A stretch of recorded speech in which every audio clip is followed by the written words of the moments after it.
Bienvenue dans cette première partie. Dans cette première partie, je vais vous emmener dans les années 30.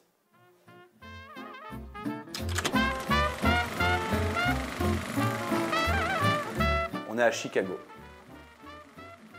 Et il y a un gamin qui s'appelle Al Capone et qui est le premier créateur de la mafia au sens large. Vraiment la mafia puissante. Al Capone was the cream of his crop. He was public enemy number one. And while the country was dry, his take was over $100 million a year over a lot of dead bodies.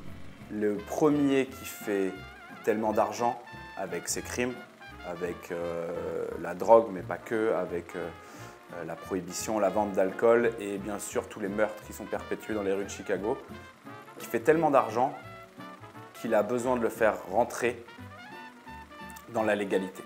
Il a tellement d'argent illégal qu'il décide de trouver des solutions pour le faire rentrer dans la légalité. Et pour ça, il utilise des sanitary clearing shops. Les sanitary clearing shops, c'est des blanchisseries. Et c'est suite à cette utilisation des blanchisseries pour faire rentrer l'argent dans la légalité. Alors comment il faisait? Très simplement, hein. Il achetait des magasins de blanchisserie et puis surévaluait les factures qui étaient rentrées et ça sortait de l'argent sale en argent propre. Et comme ça, il pouvait justifier la provenance de son argent en expliquant que c'est cette blanchisserie qui rapportait beaucoup d'argent sur telle avenue de Chicago et que c'est grâce à ça qu'il pouvait aujourd'hui s'acheter des voitures de luxe. Et en fait, c'est cette utilisation-là de business légaux, d'entreprises légales pour transformer l'argent sale en argent propre, blanchir l'argent. C'est de là qu'est venu le terme blanchiment d'argent.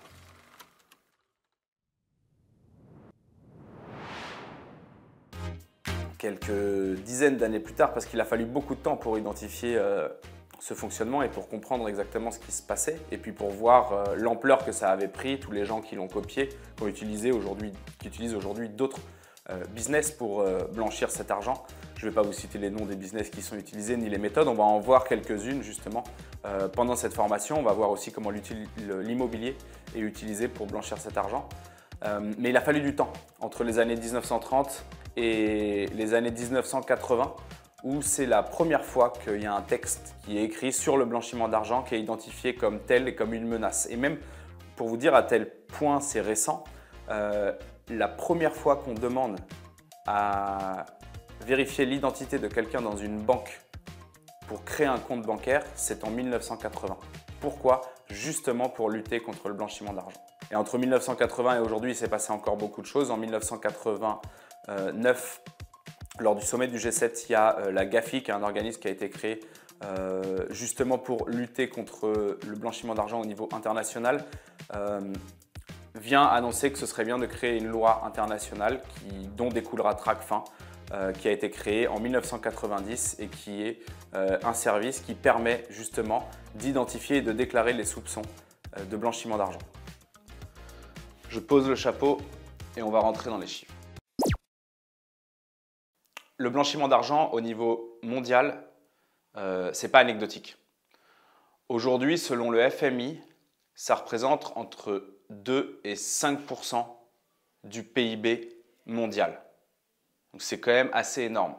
On estime le montant d'argent qui est blanchi par an dans le monde à 233 milliards de dollars. Pour vous donner une idée, c'est 2 fois le budget de la France. Depuis 10 ans, selon le GAFI, l'argent blanchi investi en banque par les mafias a rapporté plus de 600 milliards de dollars. Et on estime la fortune des mafias qui sont liées à la drogue autour de 2000 milliards de dollars. Donc aujourd'hui, il faut savoir que ces organismes de blanchiment d'argent, ces grandes fortunes qui sont liées à du trafic de drogue et à d'autres business, ce sont de véritables multinationales.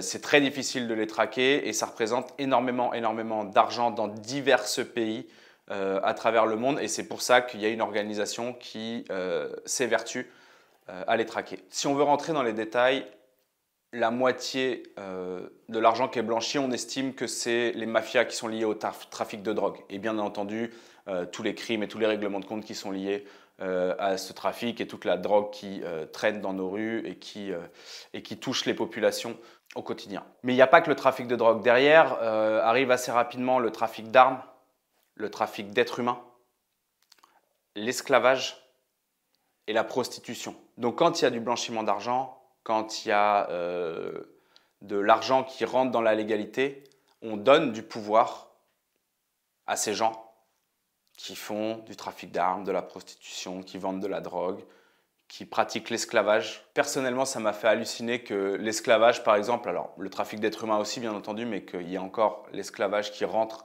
dans le top 5 des crimes et délits qui rapportent tout l'argent dont je viens de vous parler aujourd'hui. Après, il y a une autre sorte de blanchiment d'argent aussi.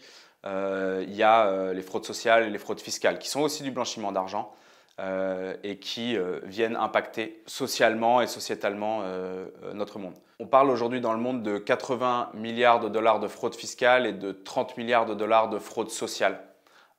Donc ce n'est pas des chiffres qui sont anecdotiques et vous avez un pouvoir d'agir là-dessus. Et c'est justement dans la suite de cette formation qu'on va comprendre quel est le pouvoir que vous avez par rapport à tout ça. Et justement, les professionnels de l'immobilier font partie de ces professions qui sont concernées. On considère même qu'il y a un risque élevé que vous soyez confronté au blanchiment d'argent. On va rentrer un peu dans les professions qui sont concernées justement, et il y en a plusieurs. Aujourd'hui, il y a une quarantaine de professions qu'on considère comme beaucoup plus exposées au blanchiment d'argent. Bien évidemment, il y a les banques en premier lieu parce que c'est là que passe l'argent, mais ce ne sont pas les seuls.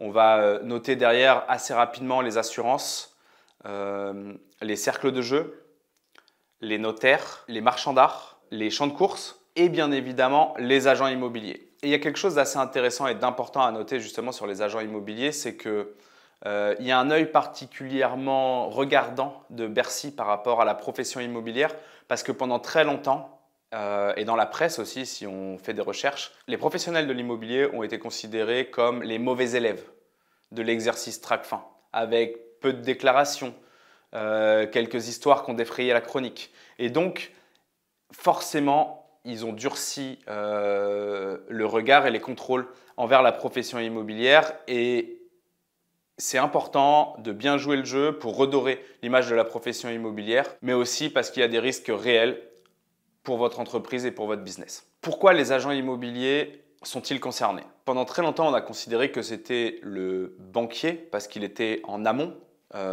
du blanchiment d'argent. C'est lui qui avait l'argent qui passait par les mains, donc c'était à lui de valider que cet argent était valide et pas noir ou gris. On va voir après quelles sont les définitions d'argent noir et d'argent gris. Ou le notaire en aval au moment de la transaction, quand tout est fait, de bien vérifier l'ensemble des éléments. On a considéré que les agents immobiliers étaient aussi concernés parce que finalement, c'est eux qui accompagnent les clients et qui récupèrent un maximum d'informations sur une transaction immobilière et qui peuvent identifier si, oui ou non, il peut y avoir des soupçons par rapport à un blanchiment d'argent dans le cadre d'une transaction, dans le cadre d'une location. Donc d'un côté, il y a Bercy qui a fait rentrer tard les agents immobiliers dans le processus de TRACFIN et de l'autre côté, il y a les agents immobiliers aussi qui mettent un petit peu de temps à se rendre compte qu'ils ont un rôle prépondérant dans l'identification de potentiels blanchiments d'argent. Et c'est ça qui a fait que Bercy a mis son œil sur la profession immobilière parce qu'ils se sont rendus compte que le travail n'était pas bien fait. Quelquefois, quelques agents immobiliers étaient complices volontairement ou involontairement de blanchiment d'argent et c'est pour ça qu'aujourd'hui, c'est très important d'être précis et rigoureux dans les actions que vous allez mettre en place pour identifier de potentiels blanchiments d'argent. Pour rappel, et je pense que c'est important de le noter, c'est un sujet qui relève du pénal. Bien sûr, on va voir les risques qu'il y a à ne pas respecter les règles de TRACFIN ou à ne pas faire les déclarations de soupçons, mais il faut rappeler quand même, et je pense que c'est un point qui est très important, que c'est un sujet qui relève du pénal. C'est-à-dire que si vous êtes négligent sur les choses que vous mettez en place et qu'il s'avère que derrière, il y a une réalité de blanchiment d'argent, on peut considérer que vous êtes complice. Et là, on est en dehors du sujet TRACFIN parce qu'on est dans de la complicité de blanchiment d'argent et c'est plus du tout le même sujet. Donc c'est pour ça que c'est très important d'être très rigoureux sur les éléments qu'on va voir ensuite pour justement éviter d'aller jusqu'au pénal, jusqu'à la potentielle complicité de blanchiment d'argent.